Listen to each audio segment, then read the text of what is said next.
Ang kita ng isang Waveful creator ay nakabatay sa iba't ibang factors gaya ng views, view time, at engagements tulad ng likes, comments, shares, at saves. Ibig sabihin, mas maraming tao ang nakikipag-interact sa iyong posts, mas mataas ang pwede mong kitain. Bukod pa rito, may iba pang paraan para kumita sa Waveful. 1.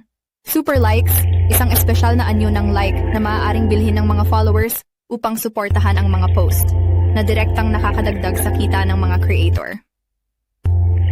2. Referral program. Kung mag-invite ka ng ibang users, gamit ang referral code or invitation link mo, may chance kang kumita ng extra rewards. 3. Badges, premium bonuses. Kapag nakakuha ka ng certain milestones, halimbawa maraming views or followers, maaari kang makatanggap ng rewards or recognition. Para palakihin ang kita sa Waveful, narito ang ilang tips. 1. Gumawa o mag-share ng engaging content. Mas mataas ang kita kung mas maraming nakikipag-interact sa iyong posts. Number 2. Gamitin ang tamang hashtags para mas maraming tao ang makakita sa iyong content. 3. I-promote sa ibang social media platforms like TikTok, Facebook, at Instagram upang madagdagan ang views mo sa Waveful.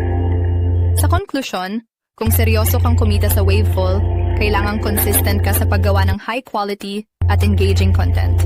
Hindi instant ang kita, pero kung may loyal audience ka at mataas ang engagement mo, maaari itong maging isang magandang income stream